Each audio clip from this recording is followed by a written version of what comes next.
Chapter 10. The rain began before dawn, and by sunrise everything was soaked. As well trained scouts, they were prepared for bad weather, but the cold wind and mud took most of the fun out of camping.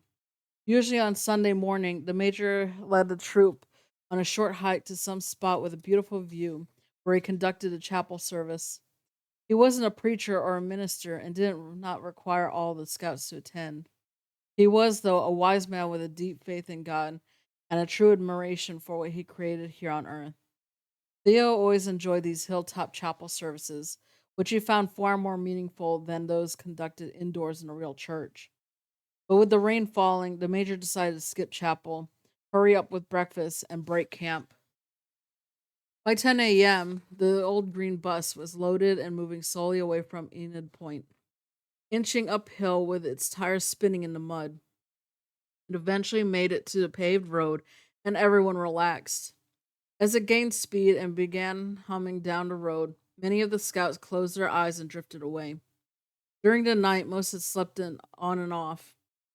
When they managed to fall asleep, they dreamed of monstrous vipers with sharp fangs dripping with deadly venom. And when they were awake, could practically hear the snakes out there just beyond their tents. Now in the safety of their bus and Now in the safety of their bus and headed home, they were suddenly overcome with fatigue.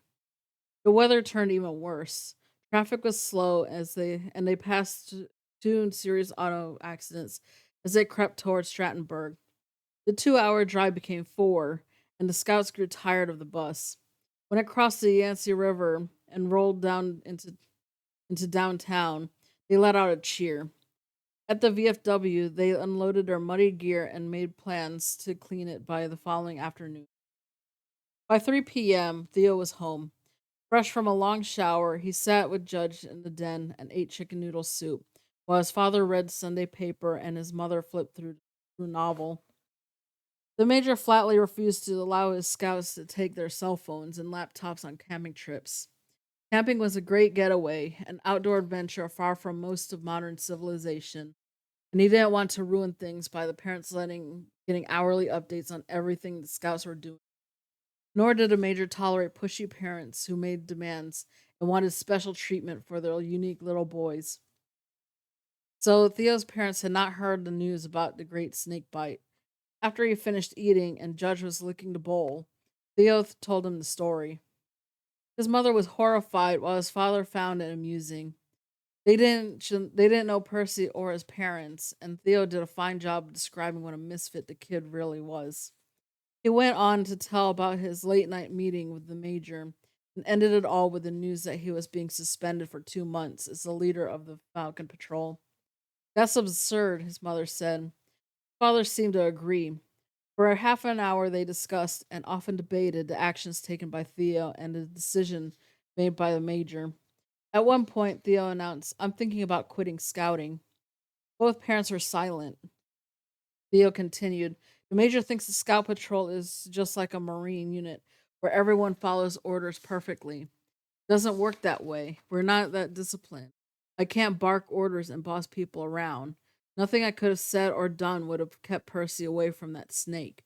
I think the punishment is too harsh and unfair." "I agree," said his mother. "Maybe so," said his father, "but quitting seems to be an overreaction. You love scouting, Theo. You're on the fast track to becoming an Eagle Scout. Seems a shame to throw it all away because of one incident." "Your father is right, Theo. Quitting is not the answer. Life is not fair, and you can't quit every time something unfair happens to you." "I didn't do anything wrong," Theo protested. "The entire event happened in a matter of seconds. I couldn't have prevented it." "So what?" his father said. "Your scoutmaster thinks otherwise. He's the leader, the boss, a man you happen to admire greatly, and a man who thinks a lot of you. You can't convince me Major Ludwig would ever be unfair to you, Theo, or anyone else for that matter." His mother added, "Theo, you said yourself many times that your troop is lucky to have such a great scoutmaster. This time you disagree with him. He's responsible for 40 or so kids away from home during a long weekend. That's an enormous responsibility, and Major Ludwig does it every month. That's a lot of pressure on anyone. Now, a kid got hurt, and when something goes wrong, the boss is ultimately responsible. Percy's parents will blame the major, the whole troop, and probably the entire Boy Scouts of America. They'll probably sue, Mr. Boone managed to insert. Miss Boone continued, think about the next time, Theo. The next time a group of scouts is hiking through the woods and they come upon a poisonous snake.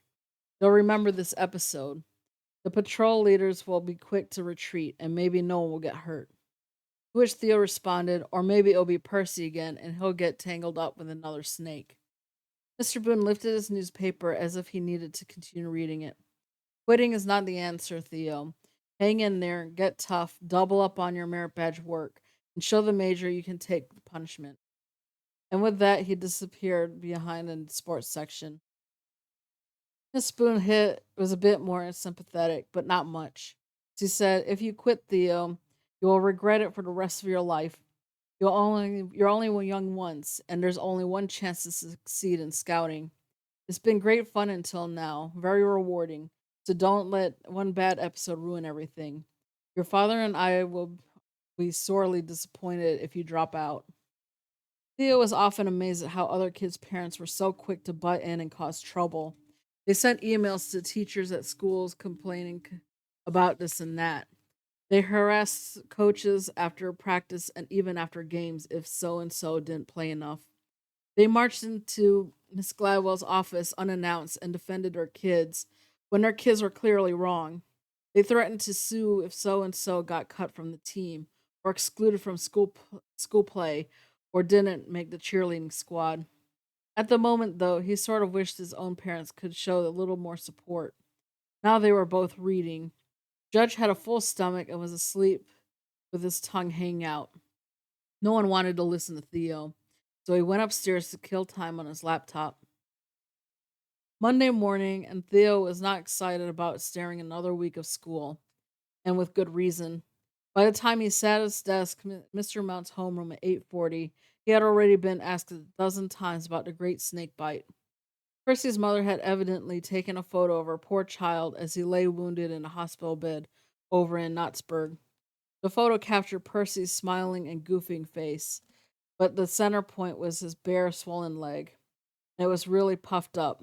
Like all smart people who wanted to share their private lives in the world, his mother then posted a photo on Percy's Facebook page and see for someone added a brief story describing how the Brave Scout had gotten himself tangled up with an 8-foot copperhead and its jagged fangs. Of course, no blame whatsoever was laid on Percy. No, sir. An unidentified member of the Falcon Patrol was accused of shoving and tripping the poor boy in such a manner as to make him fall directly upon the snake, who was further described as unusually aggressive. Reading the story, one easily got the impression that Percy had been minding his own business and hardly aware that a snake was nearby. The photo was posted Sunday night while Theo was reading a book and ignoring his laptop. By Monday morning, it looked as though he was the only kid in school who hadn't seen it. The story dominated all gossip in the hallways and homerooms, and by the time the bell rang for first period, there were rumors that poor Percy might lose a leg. He is becoming a legend. Out of a school with 320 students, he was the only kid who'd ever been bitten by a poisonous snake. Percy Dixon was now famous, and not because he had accomplished anything. Famous because he was a jerk, Theo thought as he seethed and bit his tongue and gritted his way through the day. Only in America. Theo was sick of Percy and his snake bite. As soon as possible after the final bell, he hurried to the VFW. Behind the building, the major had scattered all of the pup tents and gear and was washing down the large coolers. About half the troops showed up for the extra work, but Theo didn't worry about the absentees. He and Philip and Cal immediately went about the job of pitching the falcon tents and wiping off mud with soap and water. The tents had to be cleaned and dried. If not, they would mildew in storage. The major kept his distance, and Theo was fine with that. The tough old Marine loved discipline and was not about to show a softer side. Theo understood this. He decided he would not quit scouting. He would not allow one bad moment to take away something so important to him. Instead, he would follow his father's rather cold advice and dig in, tough it out, work harder, and carry his suspension like a badge of honor. As best he could, Theo would act like a Marine and give the Major a dose of his own medicine. He was rolling up a tent. As he was rolling up a tent, he heard the Major's voice behind him. Theo, where's Woody? Theo stood up and looked up at the Major. He thought about saying, Gee, Major, I don't know. It's not my day to keep up with him. Or, Gee, Major, I don't know. Since he's now a patrol leader, why don't you go find him yourself? But these thoughts passed quickly, as Theo knew better than to play wise guy with the boss.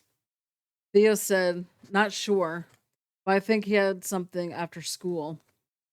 Woody was one of Theo's best friends, and Theo would do nothing to get him in trouble. The truth was that Woody had no desire to be a patrol leader and was not about to clean muddy tents on a perfectly fine Monday afternoon. The Major clenched his jaws as he always did, then said, I'm having an aviation merit badge meeting this Thursday at 4 p.m. Can you be here? Thought I was suspended, Theo shot back, then wished he had said something else.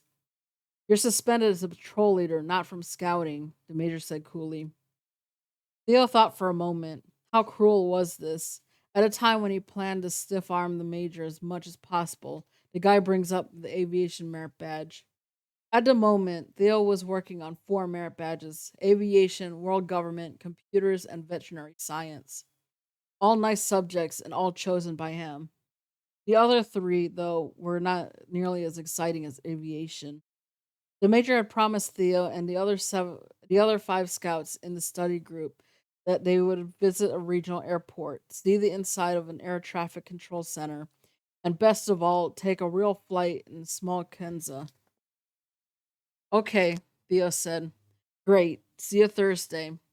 And with that, the Major turned around and began barking at the two guys in the Warthog patrol. Theo was no match for the Major, and he knew it.